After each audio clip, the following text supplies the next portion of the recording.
I went to pick up my son from school, but I panicked because he wasn't there.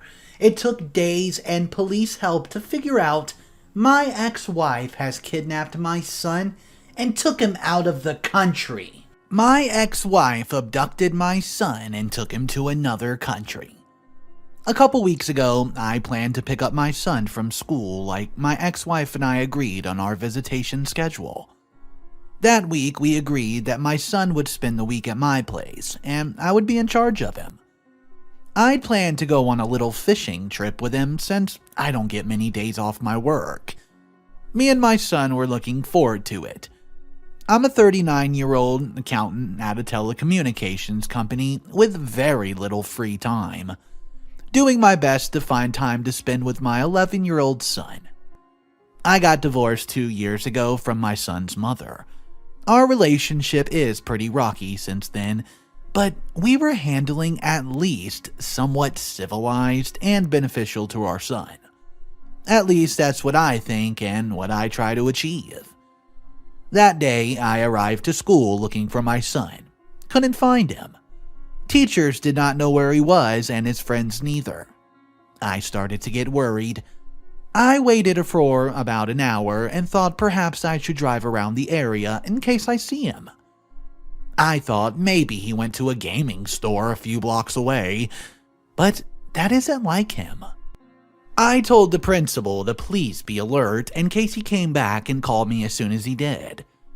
I drove slowly around the area, looking for the face of my son in each child I saw. Couldn't find him. I asked at the store and showed a picture of my son to the clerk. He told me he hasn't seen anyone that looked like him that day. I went to a few shops around the area and the same happened. My anxiety just kept growing and growing. I went to the school and they told me it was best to call the police now. 3 hours had passed since I first got there, and I understood that the teachers that remained there and the principal probably were too tired and they needed to go home. But still, I was pretty mad about the whole thing. I mean, it was their responsibility to look after my son while I got there. He's an 11-year-old boy, for crying out loud. Anyways, the police showed up and asked some routine questions. They asked about my son's mom, and I explained to them our divorce situation. I told them that this week I got to be in charge of my son, so she would not have to come pick him up. They insisted on me calling her, so I did as they told. I called and the phone appeared to be out of service. That said, that was somewhat unusual. And asked, using other words of course, if she had any reason to take my son away from me. I said no. I could not think of a reason for it. They said they would be on patrol and told me not to hesitate to call them if any suspicious phone calls came through. They told me to go home, call his friend's parents and see if maybe he's staying at any of their houses. I couldn't go home, so I stayed in my car and started calling everyone. After a few calls with some of their friends, one of them claimed to have seen him before I arrived at school. His father told me that they hung out and was talking about video games and stuff, and then they split, and saw him board a dark blue car. I told the police as soon as I could. They thought it was necessary to meet with the kid and ask them questions themselves, so I agreed to go with them. The description of the car did not match any car from any person I knew that could pick my son up, so I started to worry even more. We went to the kid's house and the police asked what else did he see. They asked if he managed to see the face of the person that was driving, or which way the car went. He saw the face of a man around his late 30s behind the wheel. My son got in the back seat of the car and they took off. The car just went down the street heading for the highway. I was pretty shook. I did not know what to make about the whole situation. Was my son in danger? Would I be asked for a ransom through the night? The kid's parents tried to console me. I tried reaching out for my ex-wife's number every 30 minutes, but the call ended in some out-of-service recorded message. The police insisted on paying a visit to my ex-wife's house. We went there, but no one answered the door. I said perhaps she was away on her business trip and she works as a travel agent. I also cannot reach her folks over the phone and they live out of state. At the end of the night, the police people told me that they would check any security cameras around the area where the car took my son. They said they would keep me updated as soon as they have any news about him. So I went to my house with a knot pit in my stomach. I couldn't sleep that night. Who could? The ransom call never came. Not that night or in the following days to come. The night came and went, and I remained in touch with my close ones through the phone. I always kept an eye on the phone in case the police had any updates, but it wasn't until after breakfast hours that I got to speak to them. They asked to come to my house to explain what they knew so far. They came and explained to me that they found the car that my son boarded. They showed it to the kid we questioned the day before, and he confirmed. That's it. They managed to check the plate, and it belonged to some businessman with no criminal records at all. They dropped by this man's address and could not find him in the home. According to the kid, my son got in willingly with no coercion at all. He wouldn't get into a stranger's car, he's just not like that. And something must have happened. I told them that they told me they were still figuring out where the car went. They left the house giving me the same instructions as the day before. If anyone called, I must let them know immediately. A police car would be parked outside my house, waiting for any signal. The day went by, I could not eat or watch TV. A close friend dropped by and kept me company through the day. At one point, he asked about my ex-wife. He just couldn't believe she would avoid keeping in touch with me for the past 2 days, during this hard time. He had the idea to check her up on Facebook and other social medias. I didn't have her added as a friend at this point. Luckily, we looked for someone we could call that had her added. A friend of hers and an ex-friend of mine. We called her and explained the situation, and she was very supportive, and I'm thankful for that. She logged in, checked my ex-wife's profile, and we finally got an explanation. There was a recent photo update of her on a yacht in the Caribbean. She was in Aruba and did not even bother to buy a phone chip to let me know in case I needed anything for our son. We thanked her and asked her to please send her a message explaining everything and to tell her to call me as soon as she can.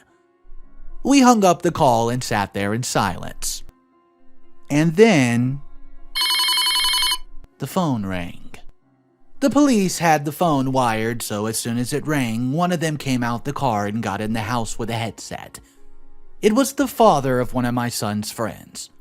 He told me my son had posted an update status.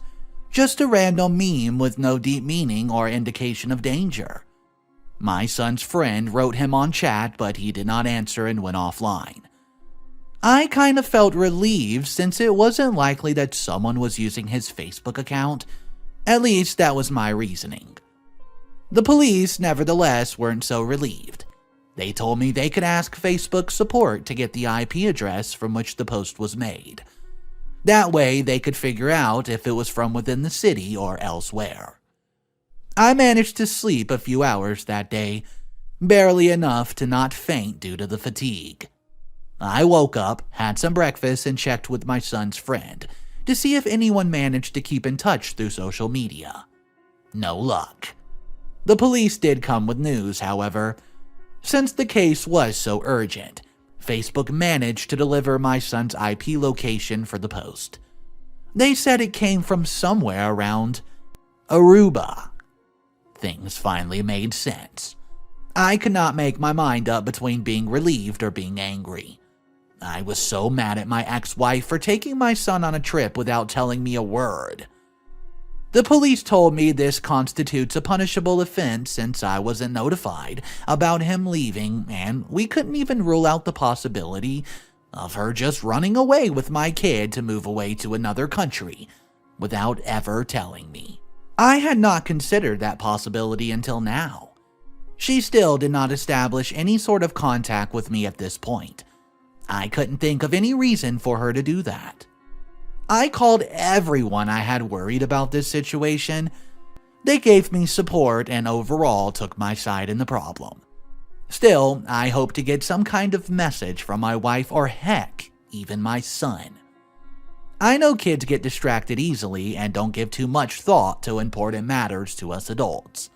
So I could understand if he did not take the time to contact with me. Besides, he probably thought that her mother had sorted things out with me, since it's common sense to do so when you take a child to an overseas trip without giving a notice. The police remained supportive and they thought it was still necessary for them to hang around, since things could evolve further. That night, I finally got a message from my son. "Dad, some of my friends wrote me on Facebook. Is everything okay?" I asked him if he was with his mom and told him to call me as soon as he could. I gave him permission to speak to any of the staff at the hotel and asked to make an international collect call, no matter how expensive those tend to be. He answered again about 4 hours later, and he apologized for taking so long to reply. Told me he was out with his mom and some of her work friends. He said that since it was so late at night, it would not be alright to wake me up. He didn't know I was already up, just waiting for his messages. He told me he was very tired and that he would go to sleep now. I answered, but he didn't reply. He probably turned his phone off as soon as he sent the message. I can't put into words how comforted I was by just talking to him, even if it were through messages. I went to sleep and slept well for the first time in 48 hours. My son went missing on a Friday and it was Sunday already. I thought that if it was a weekend trip, they should arrive today with no fault. Regardless, as the day went on with no message from my son or his mother, the hypothesis of her just leaving the country came to my mind from time to time. For me, it didn't make any sense, but anything up to this point hasn't made sense either.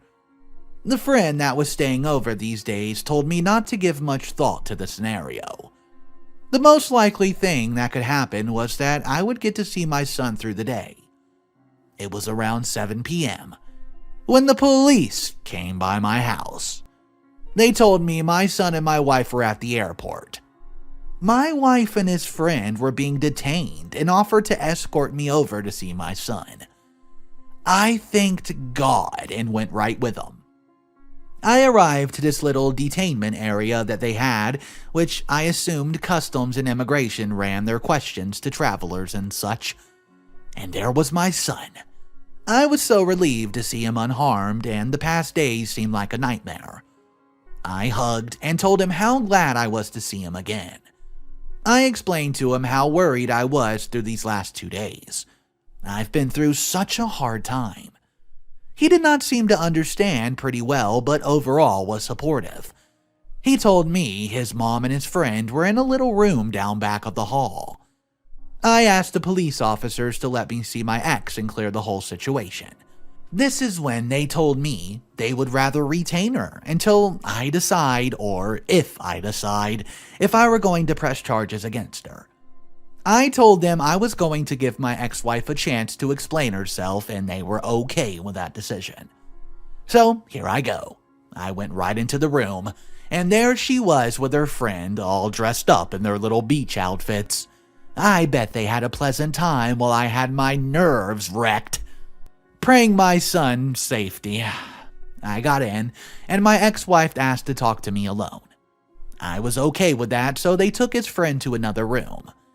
She said this: "You called the police on me? Really? Do you have any idea how bad this looks in front of my colleague in the next room?"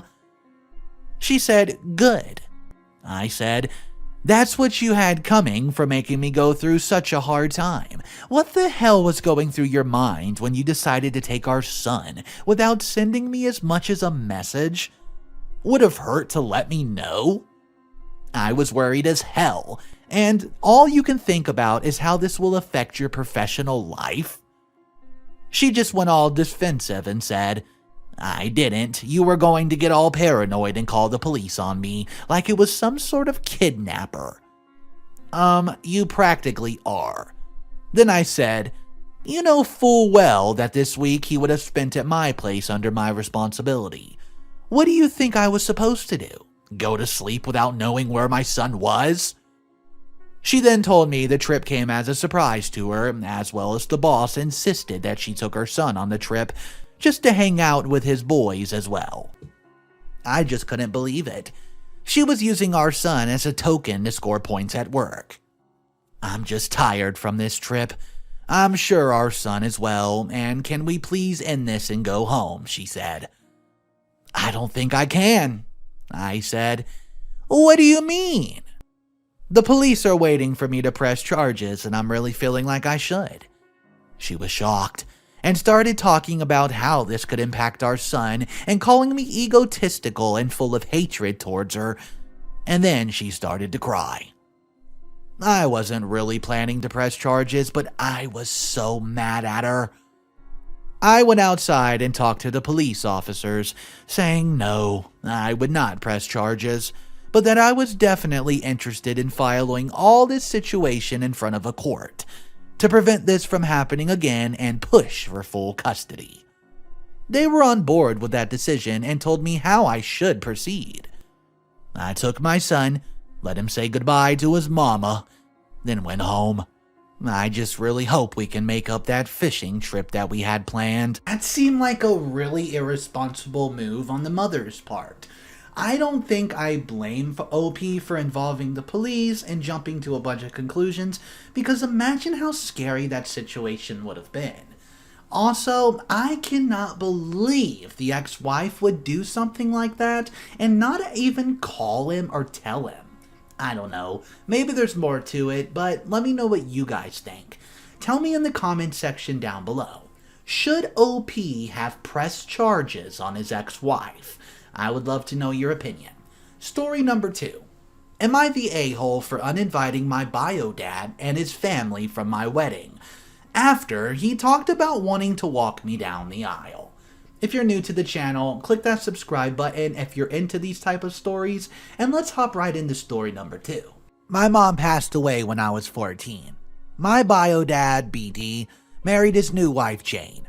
Probably a fair partner now that I reflect back on their relationship as an adult. Married less than a few months after mom died. BD, aka bio dad, brought Jane and her kids to mom's funeral. After bio dad and Jane got married, bio dad treated Jane's 3 kids as his own, while basically pushing me to the side. Something he did often was telling me, "Oh, can you hold this?" while passing me a present he bought for one of the step-siblings. He would smirk at me and say something like, nice, isn't it? Perhaps if you've gotten an A on the math test or done a better job at cleaning the house, I might have gotten you one too. I also want to note, BD and Jane expected perfect grades and constant chores from me, while my step-siblings were just encouraged to try their best, and had no chores. I went to live with my maternal grandmother after a few years, because I was in such a bad place mentally from living with my bio dad and Jane. I met my fiancé John in college, and we'll be marrying in September. I'm extremely close with my family-in-law, as they've basically adopted me. I'm especially close with John's parents. I've barely kept in contact with bio dad and have just about no contact with Jane or my step-siblings. Birth dad emailed me saying if he should show up to my wedding 2 days or the day before because he expected to walk me down the aisle. I told him that my father-in-law was walking me down the aisle. My bio dad responded, "Oh, come on, you must be joking, right?" and started getting really aggressive and saying stuff like how he can give me a life and provide me for 17 years, so his honor is his right. I responded to Bio Dad that he lost that honor when he threw me aside for his new wife and kids, and he's lucky that I haven't gone no contact with him at all. BD continued to try and argue how it was my right, and acting like my decision to have father-in-law take me down the aisle was some temper tantrum. I told Bio Dad that if he cannot act civil and stop making my day about him, he and his new family are no longer invited to the wedding. I've also blocked his email and plan to keep him blocked for a while. Friends and family of my Bio Dad and Jane are reaching out and telling me how, quote, heartbroken he is, that I'm not letting him walk down the aisle because he's never going to have the opportunity to walk his daughter down the aisle again, and I'm going overkill to ban them. They're also saying how I look just like my mother, so it was probably hard being reminded of his wife when he looked at me, and that's why he was, quote, distant after marrying Jane. I told them none of those excuses are good, plus it's my wedding and I can do as I want. But they told me that attitude made me a textbook Karen and bridezilla. John and his/our family support my decision, but Bio Dad and Jane's loved ones say I'm not even realizing how important this honor is for BD. So I'm looking for non-biased perspectives on here. Please drop your comments down below. Not the a-hole. The father did not want to be part of her life, and it was pretty evident. I want to read a comment that was the #1 comment on the original thread. Not the a-hole. Tell him if he would have been an A+ father, then he would have gotten the honor. Unfortunately, he wasn't, so you had to pass the honor to someone else. Your dad is a jerk with no remorse. I hope you get a genuine apology someday and never talk to him again. Alright guys, let me know exactly what you think of that. There's one final story on today's video. It's another Am I the A-hole story, and this one's titled, Am I the A-hole for refusing to be a bridesmaid in my sister's wedding? Okay, I'm 28 female and come from a huge extended family. Including me and my sister, there were 24 female cousins and 17 male cousins. Half of the cousins are already married. When the first ones ever asked me to be a bridesmaid, I declined. When I attend a wedding, I want to have fun, eat food, dance. In exchange, I'll get you a gift. I do not want to spend my energy, time, money on your big day. And when I do get married, I'll not have a bridal party, nor will I expect a bachelorette party. Well, all of the cousins understood. There were no hard feelings. And to be honest, with that many cousins, it wasn't even an issue. Now, my younger sister's getting married. She asked me to be a bridesmaid and I declined. And I did it very gently. I told her sorry, but with working full-time, being in the final stages of preparing my thesis, and teaching some summer classes, that I would not make a good bridesmaid. Also, my sister is a total bridezilla. The dress she is looking at for her parties are $450. She expects a weekend bachelorette in Vegas with all the bells and whistles, and wants everyone to attend dance classes to learn this elaborate dance to surprise her with. I don't have the energy for all that ish. Now, she said I'm not invited to her wedding. If I'm not willing to put forth the effort to make her day perfect, then I don't deserve to be there. Honestly, I don't care. But my mom and some aunts are calling me an a-hole. So guys, am I an a-hole? I'm going to have to say for the second time today, I do not think OP's the a-hole. I mean, doesn't seem like it's just a normal everyday type of wedding. Going to dance classes and learning an entire dance just for the wedding to, quote, surprise her, it seems a little too much. So for that reason, I have to say I do not blame OP. Guys, let me know your thoughts in the description down below. I would like to know if you've ever been in a similar situation with another bridezilla. So drop your thoughts down below, and I hope you guys have a wonderful day. I'll see you in the next one.